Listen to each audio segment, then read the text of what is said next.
Oh, you got a good side or something? This is a quick out. I played 30 then.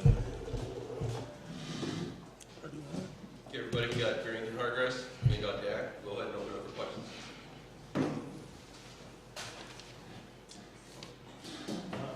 Really, for either of you guys, they took the 4-point lead there about halfway through the second half. You guys have been in control up until that point.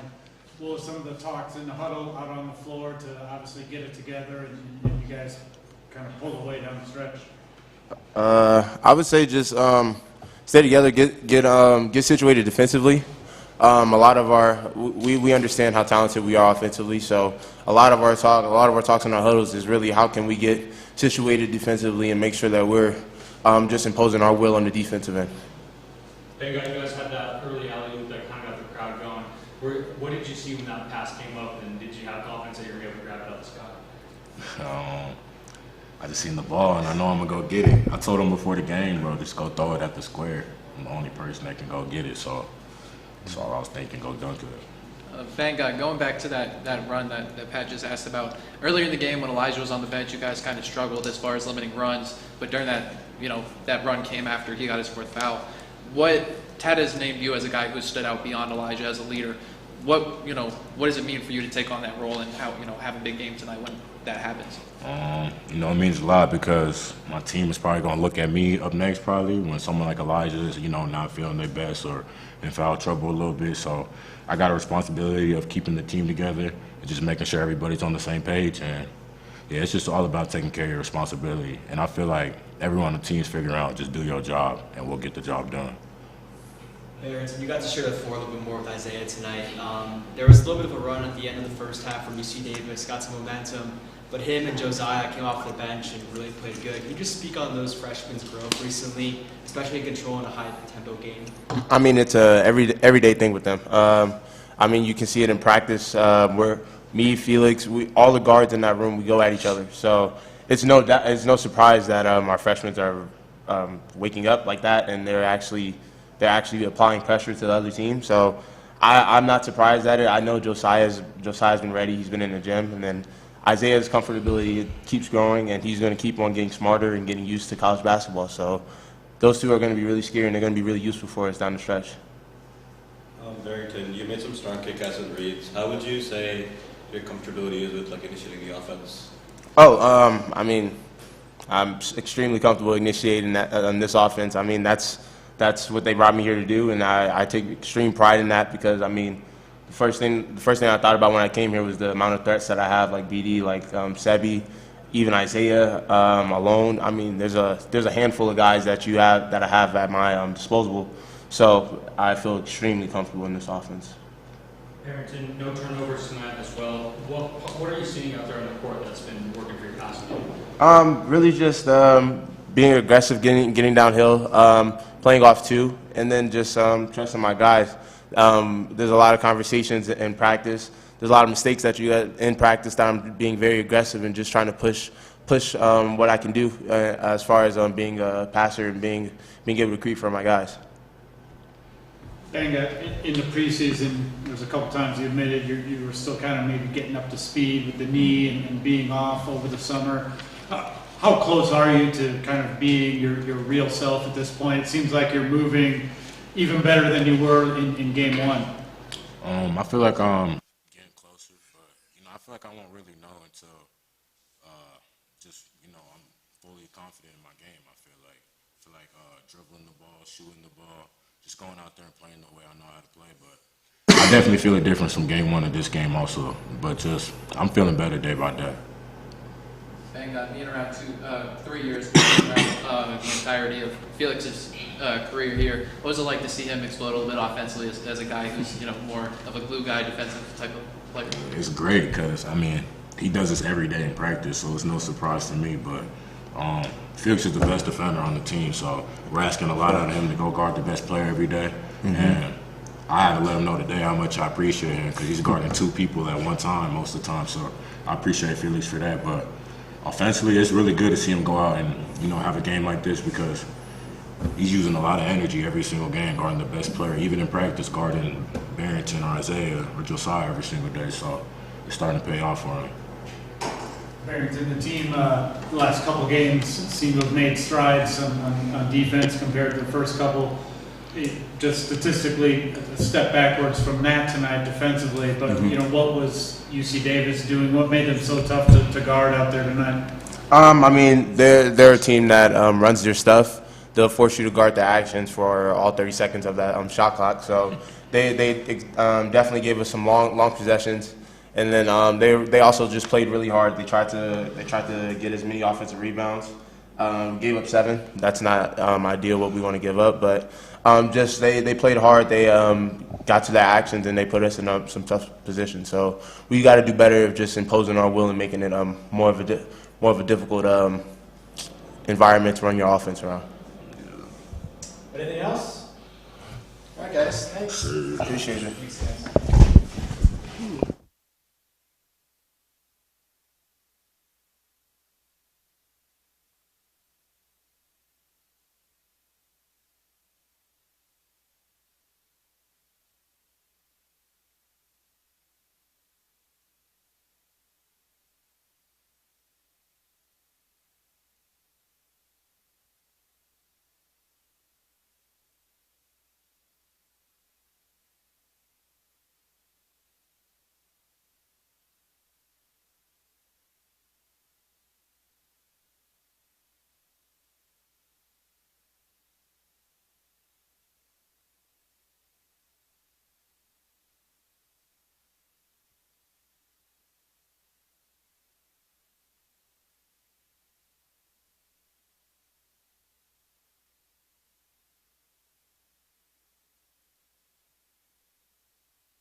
Hey everybody, we got head coach Tad Boyle. Coach, if you please start with your opening statement. We'll open it for questions. Yeah, another, good win against a really, I think UC Davis is good. I think they're going to win a lot of games this year. They're well coached. They got good players.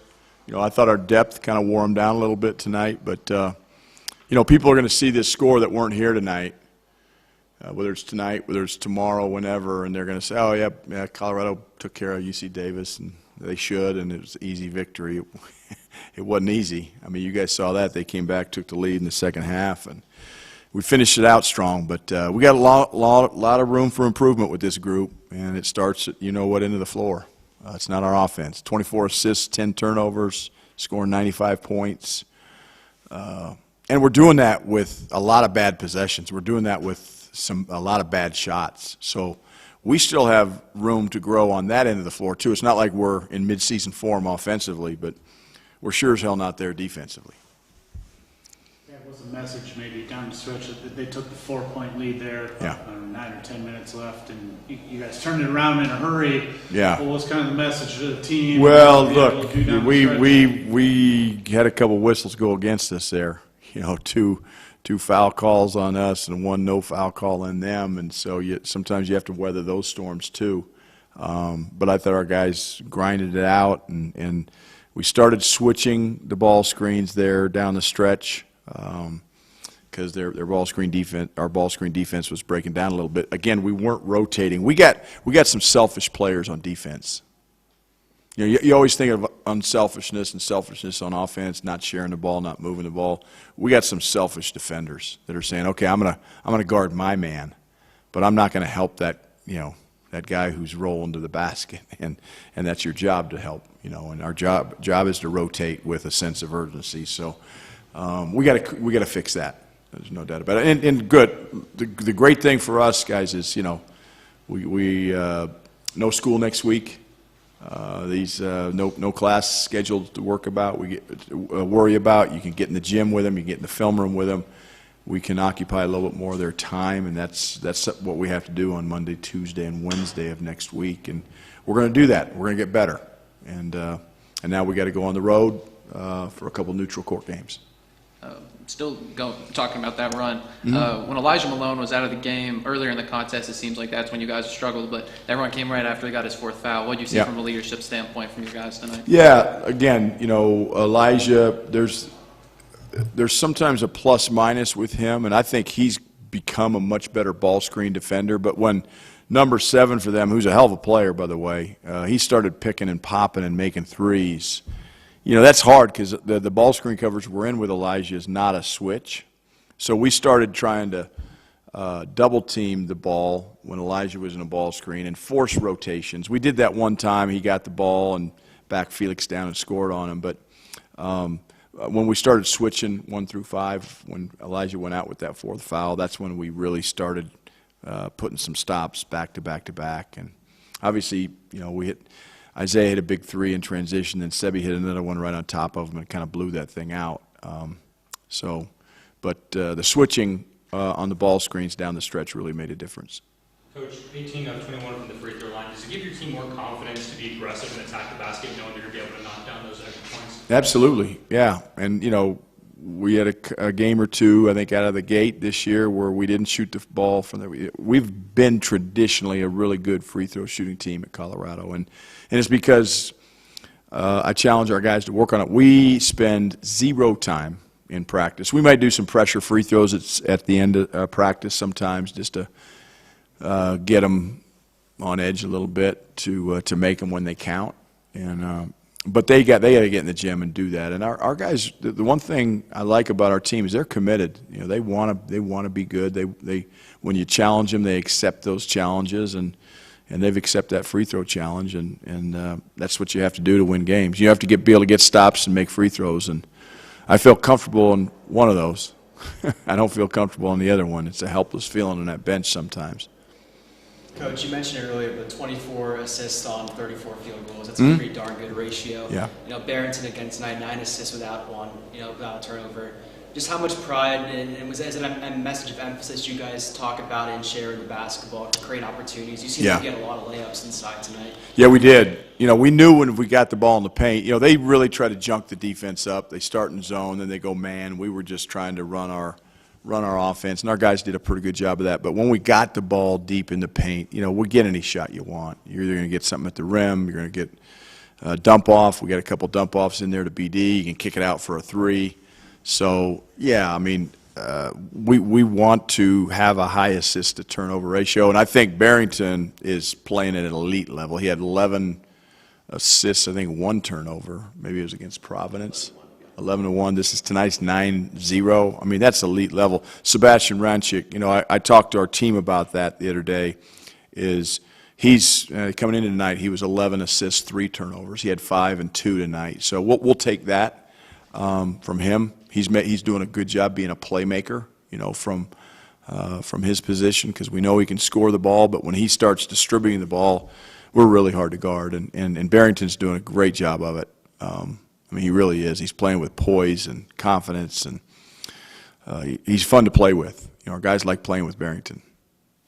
I was asking you the other day about Felix's defense, Whew. and you had talked about, you know, you kind of segued into how he's not hunting his shots and being really effective. Was this, you know, example of that, but maybe taking it to the next level? I mean, 5 for 7, but didn't really ever look like he was looking for a shot. No, that's what makes Felix so special to me, is he's not afraid to shoot. He's certainly capable of shooting shots, but he doesn't hunt them.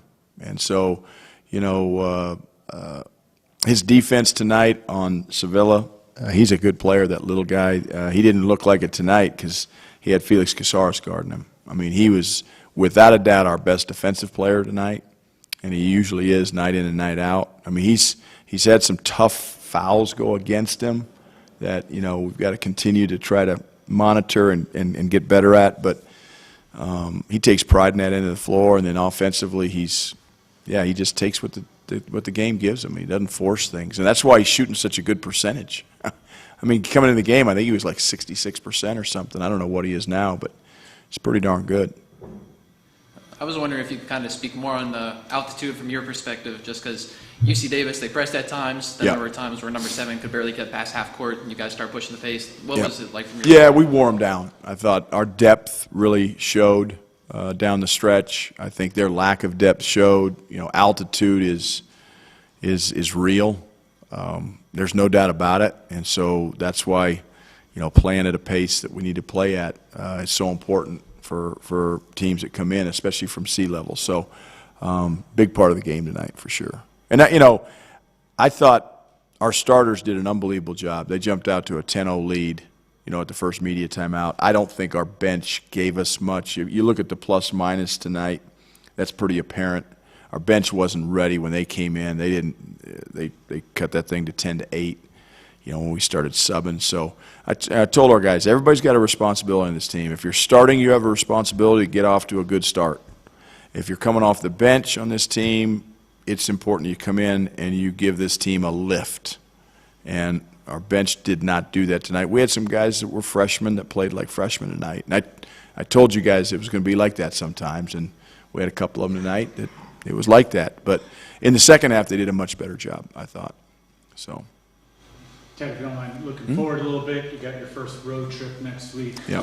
What's the challenge in that, especially with the young guys? And is it less of a challenge because you had a trip in Australia and they maybe got their feet wet getting out of your gym and taking on someone somewhere else? The Australian trip hopefully will help us. There's no doubt. We played 4 games away from home there. You know, these are true neutral site games, which is kind of nice. So the whistle usually is not quite as friendly when you're away from home as it is when you are at home. But so we got to be ready for that. We got to be ready for, you know, defense and rebounding travels. There's no reason to have a bad night on either of those areas. And again, if they're making tough shots, you know, in the first half, Pat, they made 6 layups and 5 threes. And yeah, that's 27 points by my math. And that can't happen. So 39 points for them, 27 of them from at the rim or the three-point line. And the game plan was to take away threes, okay? And we always want to take away layups and protect the basket. So we weren't doing either one of them. So our guys don't understand that, like, they think trading baskets is okay. And they'll find out when we play a team that maybe has the depth we have, maybe we're not at altitude, maybe they got some good players, just like we got good players offensively, that's going to cost us a game. So you got to buckle down on that side of the floor and take a little bit more pride than we take right now and play more connected. And that's the thing I think disappoints me as a coach, is that's my job, is to make sure we are connected and we are helping each other out. And I didn't see that tonight defensively. When, again, they come in our building and shoot 51%, almost 52%. Kind of a weird one, but you guys won a coach's challenge today. I was wondering what the process was like with that, but especially between you and Jalen. If I knew it was going to take so long, I wouldn't have challenged. There's an extra timeout for them. But I told our players, I said, I'm going to defer to them on those challenges because they're the ones that are out on the floor. And Jalen swore that it was, but it was I don't know if the angle was bad or what, but he swore that it went off them. So I said, okay, I'm going to believe in you. And so I'm going to put those coaches' challenges in our players' hands. And if they challenge one, which we have a couple we've challenged and not been right this year, they're going to hear about it. So there's a responsibility when they do this shit. Anything else for Coach? Okay, thanks. All right, thanks, guys.